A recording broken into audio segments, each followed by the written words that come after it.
사도신경으로 신앙 고백하심으로 7월 4일 금요일 새벽 기도회를 시작하겠습니다.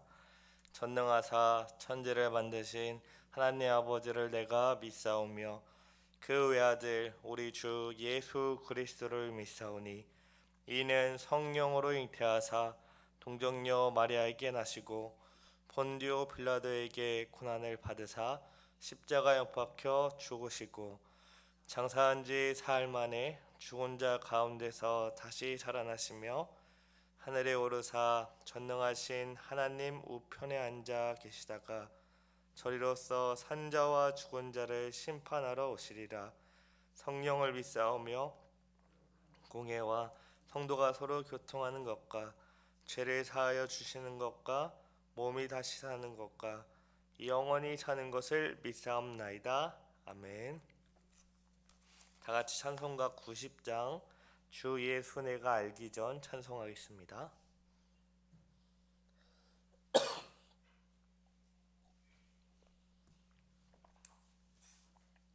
찬송가 90장 주 예수 내가 알기 전 다같이 찬송하겠습니다. 주 예수 내가 알기 전 날 먼저 사랑했네. 그 크신 사랑 나타나 내 영혼 거듭났네. 주 내 맘에 늘 계시고 나 주의 안에 있어 저 포도빛 같으니 참 좋은 나의 친구. 내 친구 대신 예수님 날 구원하시려고 그 귀한 몸을 버리사 내 죄를 대속했네.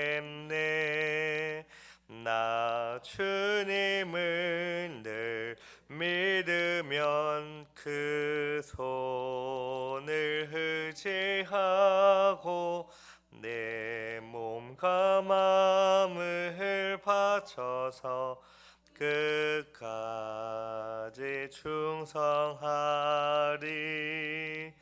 내 진실하신 친구여 그늘 내 내려주사 날 항상 보호하시고 내 방패 되옵소서.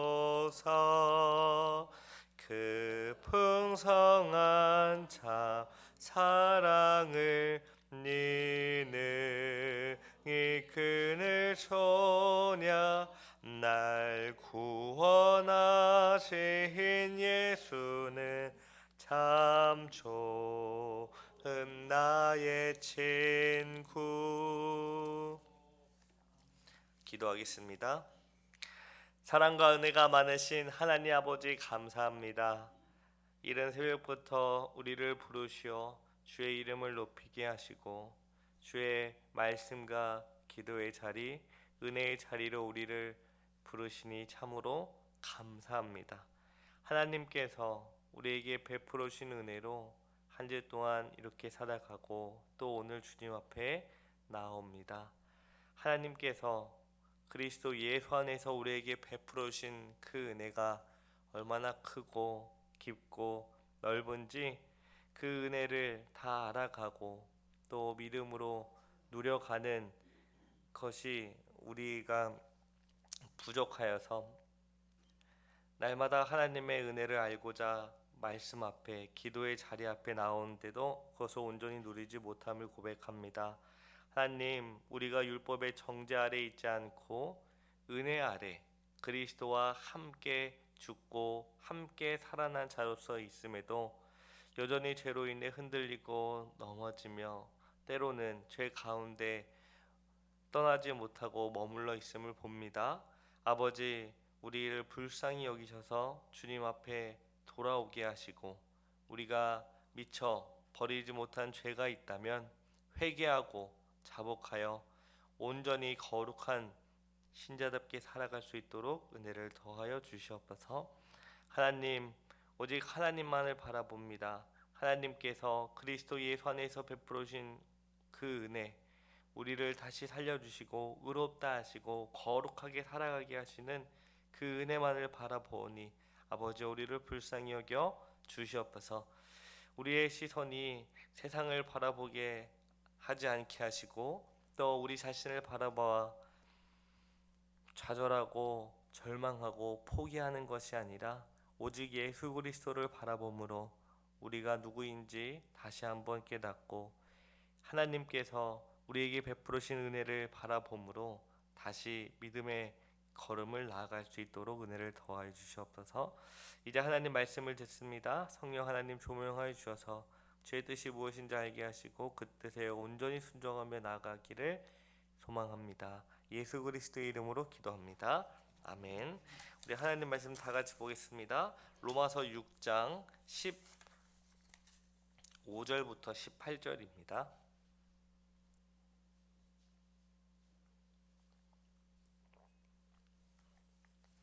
로마서 6장 15절부터 18절 말씀입니다. 15절부터 18절까지 우리 한 절씩 돌아가면서 읽고요. 마지막 18절 같이 읽겠습니다. 제가 15절 먼저 읽겠습니다. 그런즉 어찌하리요? 우리가 법 아래 있지 아니하고 은혜 아래 있으니 죄를 지으리요? 그럴 수 없느니라. 너희 자신을 종으로 내주어 누구에게 순종하든지 그 순종함을 받는 자의 종이 되는 줄 너희가 알지 못하느냐? 혹은 죄의 종으로 사망에 이르고 혹은 순종의 종으로 의에 이르느니라. 하나님께 감사하리로다.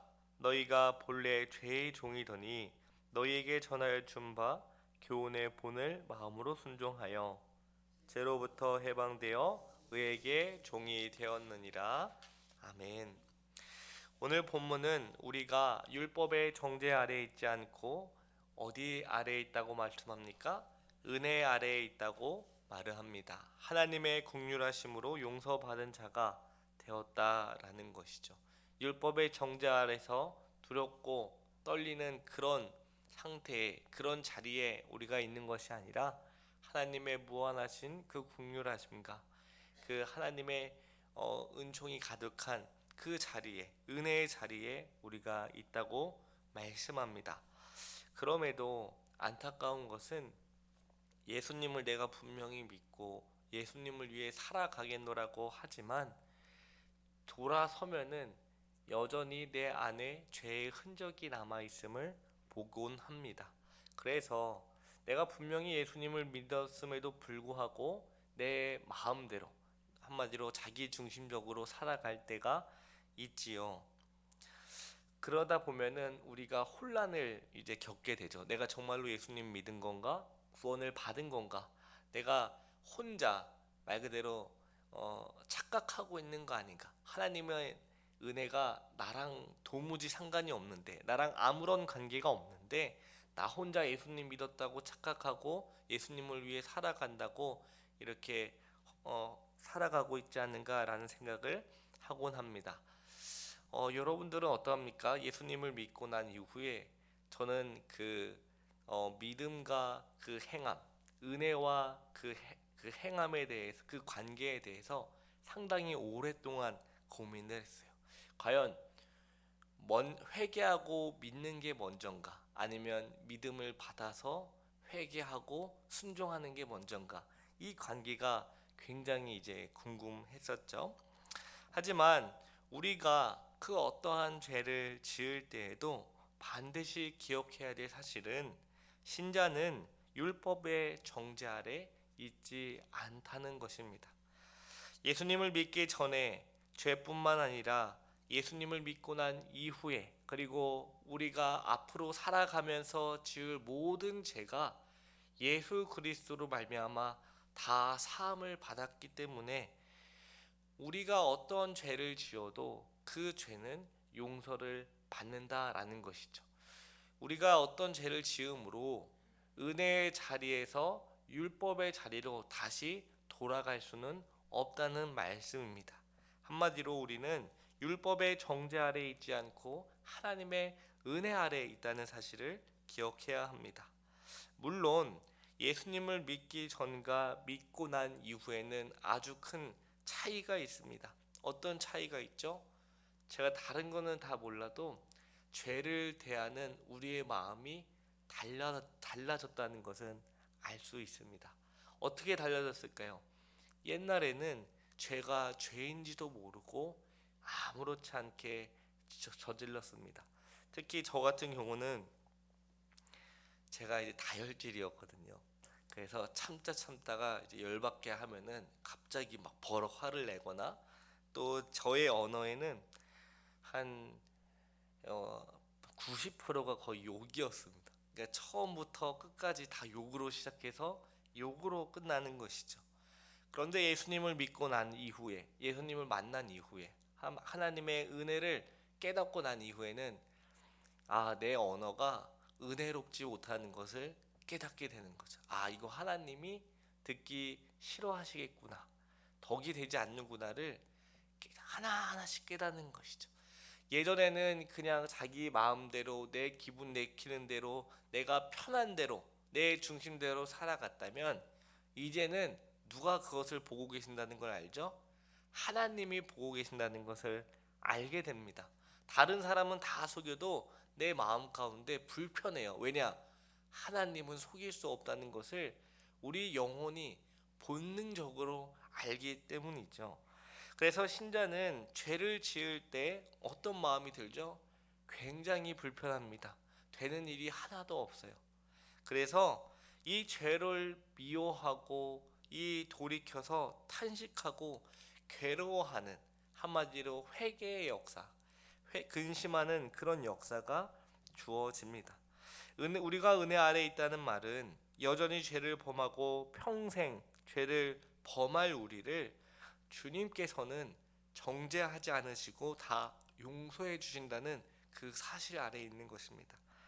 뿐만 아니라 우리가 율법의 거룩한 명령을 따라 거룩하게 살아갈 수 있도록 우리를 계속 변화시킨다라는 것이죠. 우리는 한 번, 두 번 해보다가 안 되면 포기하려고 합니다. 이런 나를 하나님께서 왜 사랑하시는지 도무지 알 길이 없어요. 이해할 수가 없어요.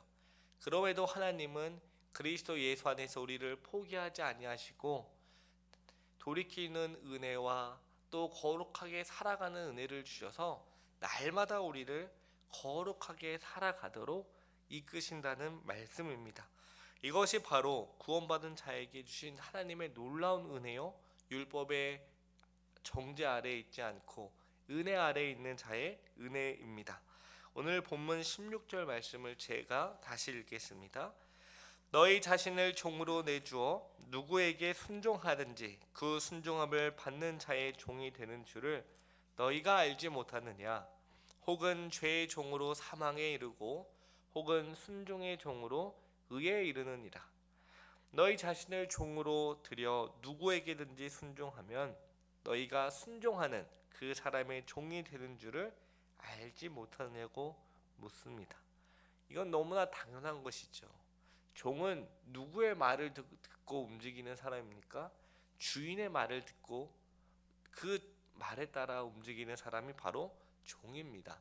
그래서 죄의 종이 되어 죄를 따르게 되면 죄의 종이라는 사실이 드러나고, 그러므로 죽음에 이르게 되지만, 반대로 순종의 종이 되어 순종하게 되면 의에 이르게 된다고 말씀합니다.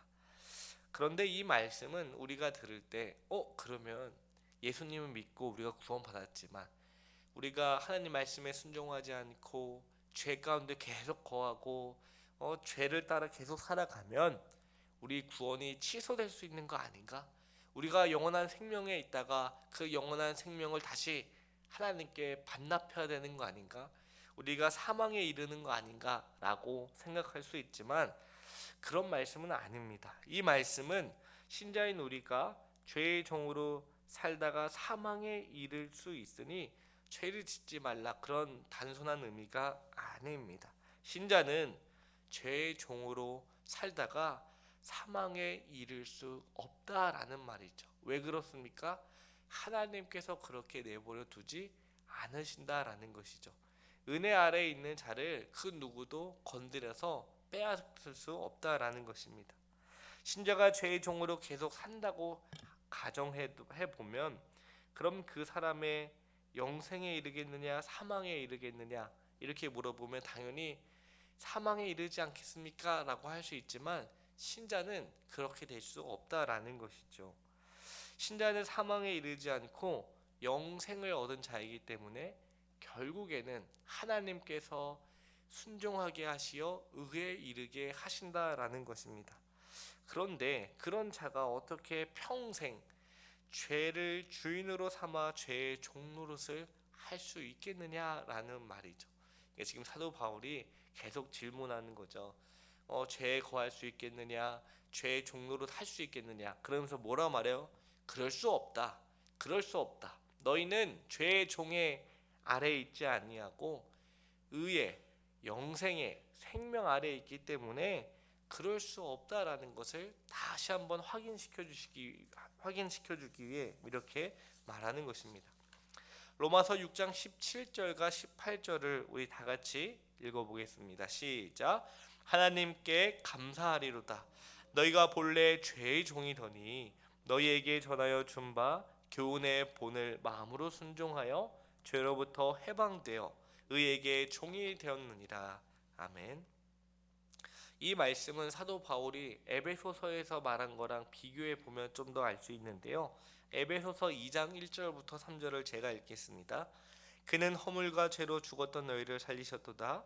그때 너희는 그 가운데서 행하여 이 세상 풍조를 따르고 공중의 권세 잡은 자를 따랐으니 곧 지금 불순종의 아들들 가운데서 역사하는 영이다.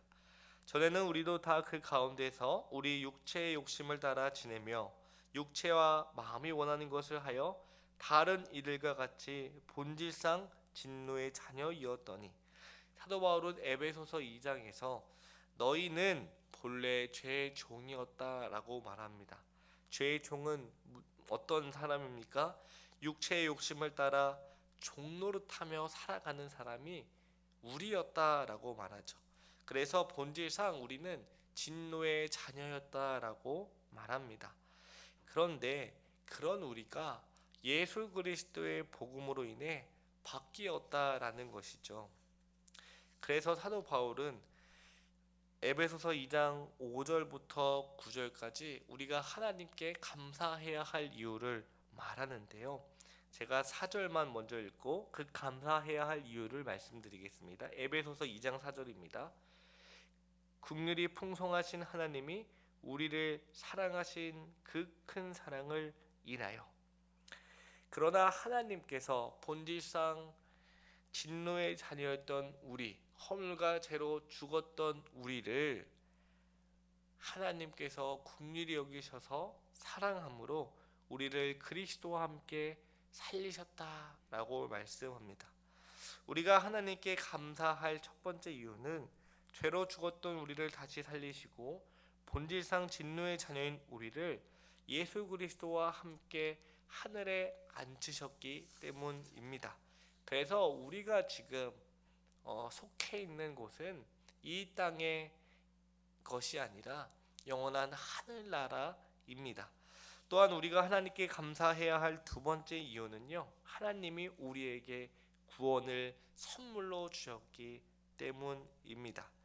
로마서 6장 17절에 마음으로 순종하여 라는, 여기서 이 마음은 사실 우리의 생각과 뜻과 우리의 소망, 한마디로 우리의 지정의라고 하죠. 우리의 전인격적인 모든 것을 다 포함합니다.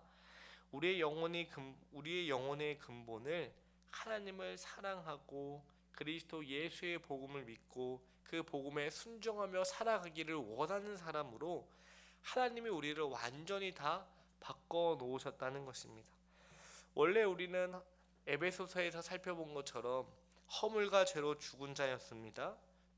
말 그대로 불순종하기를 즐거워하는 자였죠. 육체와 마음에 원하는 것을 욕심을 따라 행하는 자들이었습니다. 그런데 그리스도 예수 안에서 선한 일을 행할 수 있는 자로 하나님이 바꾸셨다는 거예요. 예전에는 선이라는 것엔 관심도 없었고 그것을 행할 능력조차가 없었지만 허물과 죄로 죽었던 우리를 그리스도 예수 안에서 다시 살리시고 하늘에 앉히시고 구원이라는 선물을 주셔서 이제는 선한 일을 행할 수 있도록 하나님이 완전히 바꾸셨다라는 겁니다. 긍휼이 풍성하신 하나님께서 이 모든 일을 행하셨으니 우리는 감사해야 한다라는 것이죠. 우리는 더 이상 율법의 정죄 아래 있지 않고 하나님의 은혜 아래 있습니다. 하나님의 은혜 아래 있는 우리는 죄를 지어도 괜찮다라고 그냥 아무렇지 않게 넘어갈 수는 없죠. 왜냐? 우리는 은혜 아래 있기 때문입니다. 하나님의 은혜 아래 죄 사함의 용서를 받았기 때문에 죄가 아닌 하나님을 사랑하기 때문에 죄를 괜찮다라고 말할 수 없습니다. 하나님께서는 비록 우리가 죄 가운데 오래 머물러서 도무지 떠날 그 모습이 보이지 않을지라도 하나님께서는 하나님의 때에 반드시 우리들을 그 죄에서 벗어나게 하시고 돌이키게 하시고 거룩하게 살아가게 만드십니다. 하나님께서는 죄 가운데 있는 신자라고 할지라도 반드시 회개하고 돌이키게 하시는 은혜를 주시어 새롭게 변화된 사람처럼 거룩하게 살아가게 하십니다. 이 모든 것이 은혜 아래서 우리가 누리는 하나님의 크신 복입니다. 따라서 우리는 율법 아래 있지 않고 은혜 아래 있기에 죄를 지을 수 없습니다. 하나님이 우리에게 베풀으신 그 은혜가 죄를 지을 수 있는 그 어떤 그 변명거리가 될 수 없는 것이죠. 오늘 우리에게 주신 말씀을 기억하면서 우리는 이제는 율법의 정죄 아래 있지 않고 은혜 아래에 있는 하나님의 거룩한 자녀입니다. 따라서 오늘 우리에게 주어진 그 삶 속에서 하나님 말씀에 따라 주님의 뜻을 이루고 그 뜻이 무엇입니까? 하나님을 사랑하고 이웃을 사랑하는 그렇게 사랑함으로 거룩하게 살아가는 저와 여러분이 되기를 간절히 기도합니다. 기도하겠습니다. 사랑과 은혜가 많으신 하나님 아버지 감사합니다. 본질상 진노의 자녀였던 우리를 그리스도 예수 안에서 살리시어 율법의 정죄 아래에 두지 아니하시고 은혜 아래 두게 하시니 참으로 감사합니다. 우리는 더 이상 죄 가운데 머물러 있지 않음을 알게 해주시니 감사합니다. 때론 우리도 우리 삶 가운데 죄의 흔적으로 인해 하나님의 뜻이 아닌 죄 가운데 살아갈 수 있지만 그로 인해 우리가 율법의 아래에 있는 것이 아니요 은혜 아래에 있다는 사실이 변하지 않는다는 것을 알게 하옵소서. 어떠한 죄를 지었을지라도 빨리 회개하고 주님께 돌아오게 하시고 하나님께서 그리스도 예수 안에서 우리에게 베풀으신 은혜가 무엇인지 생각함으로 하나님께 감사함으로 거룩하게 살아가게 하옵소서. 우리의 모든 기도 제목이 있습니다. 이 모든 것을 주님께 아뢰 때 주님 기쁘게 받아주시고 우리의 기도를 통하여 하나님의 뜻이 이루어지게 하옵소서. 감사드리오며 예수님의 이름으로 기도합니다. 아멘. 하늘에 계신 우리 아버지여 이름이 거룩히 여김을 받으시오며 나라의 임하옵시며 뜻이 하늘에서 이룬 것 같이 땅에서도 이루어지이다. 오늘날 우리에게 일용할 양식을 주옵시고 우리가 우리에게 죄 지은 자를 사하여 준 것 같이 우리의 죄를 사하여 주옵시고 우리를 시험에 들게 하지 마옵시고 다만 악에서 구하옵소서. 대개의 나라와 권세와 영광이 아버지께 영원히 있사옵나이다. 아멘.